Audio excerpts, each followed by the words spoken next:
With the release of Endless Ragnarok, we didn't just get a ton of new content, but there have been massive quality of life improvements and core system changes across the board. And some of these are going to be really easy to miss. So let's catch up to speed with all the new changes you need to know about. Starting with everything to do with Sigils and Wrightstones. Zathba has finally stopped stealing all the good sigils and has much better drop rates now. Plus sigils now have a plus sign on them. Character sigils now have a unique appearance, and new sigils added in Endless Ragnarok will have a blue background. You can now view the more detailed trait list while inside the sigil selector menu and have the option to look for sigils of the same type as the one you currently have selected. You also have more sorting options for both sigils and Wrightstones, including searching for specific sigil skills. The Guts and Auto Revive skills have been changed and now only have limited activations per quest. However, Auto Revive now gets you up quicker and with full health instead of half. Knick-Knack Voucher and Mastery Point caps have been significantly increased, thank God. I don't know what the cap is though, because I never actually hit it. You now have the option to exchange all Wrightstones of a specific criteria for vouchers. You can now execute 100 transmutations at once. Warpath, Berserker Echo, War Elemental, and supplementary damage pluses can now be obtained through regular level 3 transmutation. The skill level 15 and 20 Wrightstones are now classified as legendary, making them easier to identify. Legendary Wrightstones are still exclusive to Transmarvel, but are much more common now. This goes for all the super rare sigils too, like War Elemental and Supplementary Damage Plus, very common in Transmarvel. You can gain Transmarvel vouchers instead of Knick-Knack vouchers upon leveling up your character past 100. Item and upgrade changes. Many changes have been made to Sierra's shop, such as additional items and price adjustments. For example, you can now buy silver centrums for just 50 Raphael coins each, and Damascus ingots for 10 supreme weapon essence. You can view where materials can be obtained by checking details on the upgrade menu.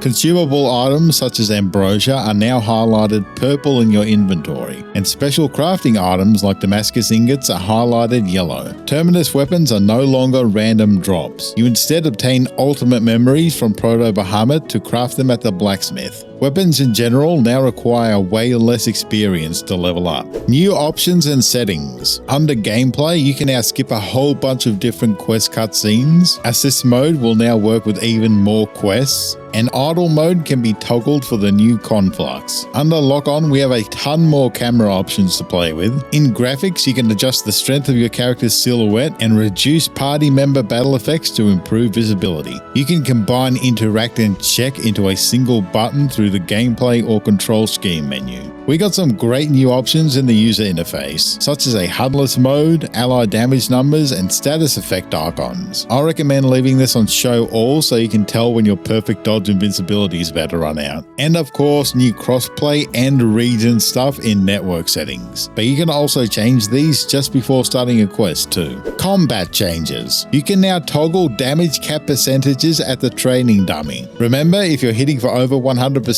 you're not actually dealing more damage, and can afford to back off on attack increasing sigils or increase your damage cap some more. Buff skills like attack up and debuff skills like defense down are no longer hindered by the damage cap, making them much more useful. You can now simply use D-pad down to switch SBA modes for your NPCs, rather than having to open up a menu like before. You can no longer consume regular potions after your HP has hit 0, preventing you from wasting potions immediately after being downed. The NPC AI has also changed a lot. I don't know all the details just yet, but Eugen never used to do his crouching sniper mode as an NPC. Now look at him go. You can loan one NPC at the quest counter, which helps a lot if your current party isn't super geared up yet. Other quality of life and miscellaneous. The game startup screens can now be skipped through way faster. I feel like a menu screens in general are faster now. You can finally learn all offense and defense masteries at once using the select button. Thank God. 10 extra party sets have been added. Traveling to the Grand Cipher now starts you closer to the training dummy. Still can't fast travel out of there though. Multi-boss quests now show you which bosses you'll be fighting on the quest screen. Chests will now automatically open at the end of a quest if you have selected the repeat quest option.